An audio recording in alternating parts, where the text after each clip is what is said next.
من الشيطان الرجيم بسم الله الرحمن الرحيم قل هل يستوي الذين يعلمون والذين لا يعلمون صدق الله مولانا العظيم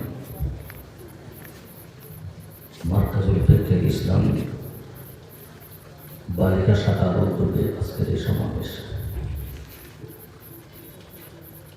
বালিকাদের শিক্ষা দীক্ষা সম্পর্কে দু চারটি কথা তুলে ধরা হয়েছে। একটি আয়াতে কারিমা তেলাওয়াত করা হয়েছে। তেলাওয়াতকৃত আয়াতে আল্লাহ রাব্বুল আলামিন বলেন, ও নবী বলুন তো, যারা জানে আর যারা জানে না, এই দুই সম্প্রদায় কি কখনো এক হতে পারে? আরবি পরিভাষায় বলে ইস্তেফহামে ইনকারিয়া, অস্বীকার বাচক প্রশ্ন। অর্থাৎ এই দুই সম্প্রদায় কখনো এক হতে পারে না। পঠিত আয়াতে নারী পুরুষের কোনো পার্থক্য আল্লাহ করেনি। যে নারী জানে, যে নারী জানে না, যে পুরুষ জানে আর যে পুরুষ জানে না, কখনো এক সময় নয়, অনেক ব্যবধান। তাই শিক্ষা শুধু পুরুষের জন্য হয়, নারীর জন্য। আজ আমাদেরকে বদনাম করা হয় আলেমরা নারী শিক্ষার বিরোধী। 100% অবাস্তব এবং মিথ্যা কথা। বরং আলেমরা নারী শিক্ষার সবচেয়ে বেশি সহযোগী, যার জ্বলন্ত প্রমাণ আমাদের কওমি মাদ্রাসা শিক্ষা বোর্ড, যার আন্ডারে পরীক্ষা নিরীক্ষা হয় কয়েকটি জমাতের। এই বছর বেফাকুল মাদারেসে আন্ডারে যে কয়েকটি পরীক্ষা হয়েছিল, বালকদের সংখ্যা যে পরিমাণ ছিল, এর থেকে বালিকার সংখ্যা ছিল 40,000 বেশি। যদি আমরা নারী শিক্ষার বিরুদ্ধে হতাম, তাহলে আমাদের এখানে একটা বালিকাও পরীক্ষা দেওয়ার সুযোগ পেত না। এরা সুযোগ পেয়েছে বালকদের তুলনায় এবছর আরো 40,000 বেশি। আমরা নারী শিক্ষার পক্ষে। তবে এমন জানার বিপক্ষে যে জানা মানুষকে অমানুষ বানায়, এমন জানার বিপক্ষে যে জানা মানুষকে গুনাহে লিপ্ত করে, এমন জানার বিপক্ষে যে জানা মানুষের ইজ্জত হরণ করে। শুধু আমরা নয়, অন্য লাইনের একজন বড় শিক্ষিত ডক্টর ইকবাল মরহুম আফসোস করে বলে গেছেন, जैसे दिल दरिया मुताला तम नहीं होता, जैसे दिल दरिया मुताला तम नहीं होता, है खतरा निशान वो सरफ क्या वो गोहर क्या, जिस इल्म की तासीर से जन होती है नासन, कहते हैं उसी इल्म को अरबाब हुनर मौत। वो इल्म नहीं ज़हर है अहरार के हक में, जिस इल्म से मकसूद फकत हो दुखफे जाओ, जिस इल्म से मकसूद फकत हो दुखफे जाओ। যে শিক্ষায় মানুষের ভিতরকে পরিবর্তন করতে পারে না, ডক্টর ইকবাল মরহুমের দৃষ্টিতে এটা শিক্ষা নয়। যে শিক্ষার উদ্দেশ্য দুটি টাকা উপার্জন করা, তিনি বলেন এটা শিক্ষা নয়, বরং এটা মানব জাতির জন্য বৃষ্টি। শিক্ষা কখনো টাকা উপার্জনের মাধ্যম হতে পারে না। শিক্ষার মাধ্যম হয় মানুষকে মানুষ বানানো, শিক্ষার মাধ্যম হয় আল্লাহর বান্দাকে আল্লাহর সাথে জুড়ে দেয়া। এটা হলো শিক্ষা। যদি বাস্তবে এমন শিক্ষা আমাদের নারীরা শিক্ষিত হতে পারে, একটি সুন্দর মানব জাতি উপহার দিতে পারে। মা যত ভালো হবে, সন্তান তত ভালো হবে। মেশিন যত ভালো হয়, প্রোডাক্ট তত ভালো হবে। মেশিন খারাপ, প্রোডাক্ট ভালো হবে না। মা ভালো না হলে ভালো সন্তানের আশা করা যায়।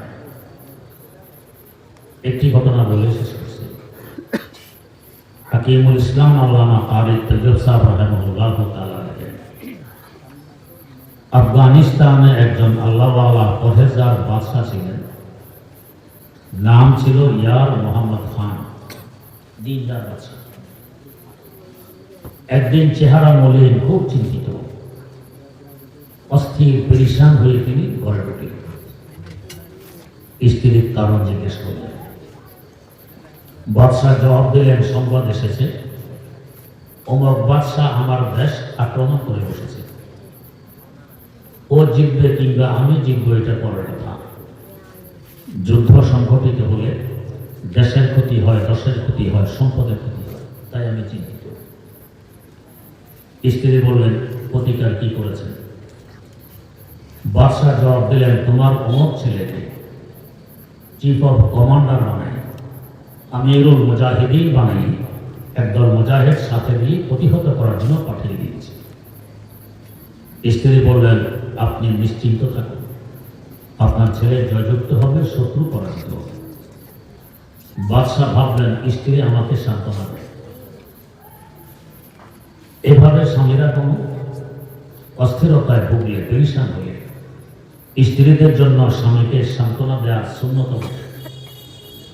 আল্লাহর নবী সাল্লাল্লাহু আলাইহি ওয়াসাল্লাম হেরা পর্বতের গুহা থেকে ওহী প্রাপ্ত হয়ে যখন ঘরে ফিরলেন, ওই সময় তার একমাত্র স্ত্রী হযরত খাদিজাতুল কুবরা রাদিয়াল্লাহু তাআলা আনহা এসে বললেন, লাকাদ খাশিতু আলা নাফসি, আমার জানের ভয় হচ্ছে, আমি মনে হয় আর বাঁচব না।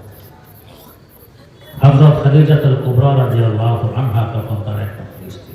জবাব দিলেন কি? কাল্লা ওয়াল্লাহি লা ইউযিকা আল্লাহু আবাদা, কখনো নয়, আল্লাহর শপথ করে বলছি, আল্লাহ আপনাকে কখনো বেইজ্জত করবেন না। এভাবে স্বামীদেরকে সান্ত্বনা দেওয়া স্ত্রীর জন্য সুন্নত বটে। বাদশাহ ভাবলেন, স্ত্রী আমাকে সান্ত্বনা দেয়। আগামীকাল বাদশাহ আরো পেরেশান, আরো অস্থির, চেহারা আরো মলিন করে ঢুকলেন। স্ত্রীর কারণ জিজ্ঞেস করলে বাদশাহ বললেন, সংবাদ এসেছে তোমার ছেলে পরাজিত হয়ে গেছে, ভেগে চলে আসতেছে, শত্রু আমার দেশ দখল করে দিয়েছে। স্ত্রী পুনরায় জিজ্ঞেস করলেন, সংবাদ দিয়েছে কে? সংবাদ দিয়েছে আমার গোয়েন্দা বাহিনী। স্ত্রী বললেন, সংবাদ মিথ্যা, আপনার গোয়েন্দা বাহিনীরা মিথ্যুক। বাদশাহ ভাবলেন, আমাকে সান্ত্বনা দেয়।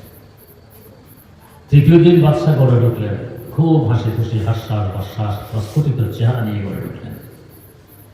স্ত্রীর কারণ জিজ্ঞেস করলে বাদশাহ বললেন, হ্যাঁ, গতকালকে সংবাদ মিথ্যা ছিল, আজ সংবাদ এসেছে তোমার ছেলে জয়যুক্ত হয়ে গেছে, শত্রু হেরে গেছে। এবার বাদশাহ স্ত্রীকে ধরলেন, প্রথম দিন তুমি দৃঢ়তার সাথে আমাকে বলেছ তোমার ছেলে জয়যুক্ত হবে, শত্রু ভেঙে যাবে, পরাজিত হবে। দ্বিতীয় দিন খুব নিশ্চিতভাবে বলেছ সংবাদ মিথ্যা, আমার গোয়েন্দা বাহিনী মিথ্যুক। তোমার কি ভিন্ন কোনো গোয়েন্দা বাহিনী আছে? স্ত্রী জবাব দেন, বাদশাহ আপনি, আমার গোয়েন্দা বাহিনী থাকবে কোথায়? তাহলে তোমার কি কোনো কাশফ এলহাম হয়? স্ত্রী বলে, আমি মহিলা মানুষ, আমার আবার কিসের কাশফ এলহাম? এগুলো না হলে এত দৃঢ়তার সাথে কিভাবে বলতে পারে সংবাদ মিথ্যা, গোয়েন্দা বাহিনী মিথ্যু, তোমার ছেলে জয়যুক্ত হবে? তখন স্ত্রী জবাব দিলেন, বাদশাহ একটি গুপ্ত রহস্য এতদিন আমি কারোর কাছে ব্যক্ত করিনি, আজ বাধ্য হয়ে ব্যক্ত করছি। কি গুপ্ত রহস্য? রহস্য হলো, আপনার এই সন্তান যখন আমার পেটে আসে, আমি আমার আল্লাহর সাথে অঙ্গীকার করেছি, আল্লাহ এই সন্তান যতদিন আমার পেটে থাকবে ততদিন হারাম তো দূরের কথা, সন্দেহযুক্ত কোনো খাবার আমি পেটে দেব, সন্দেহযুক্ত কোনো পোশাক পরিধান করব, নাজায়েজ কোনো কাজ আমি করব।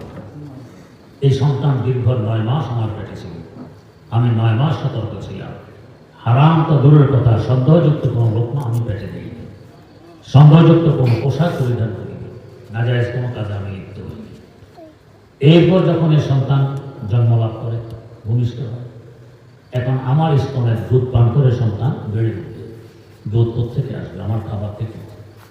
সরহে বেকার আমার কিতাবের উল্লেখ আছে, আমরা যখন খাওয়া দাওয়া করি, খাবার পেটে গিয়ে 2 ভাগে বিভক্ত হয়।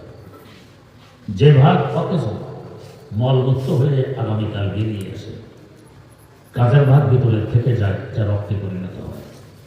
রক্তের ভাগটি পুনরায় 2 ভাগ হয়ে, এক ভাগ রগের ছিদ্রের ভিতরে ঢুকে শক্তি হিসাবে ব্যবহার হবে, আর এক ভাগ গোষ্ঠের রেশার ভিতরে ঢুকে গোষ্ঠী পরিণত হবে।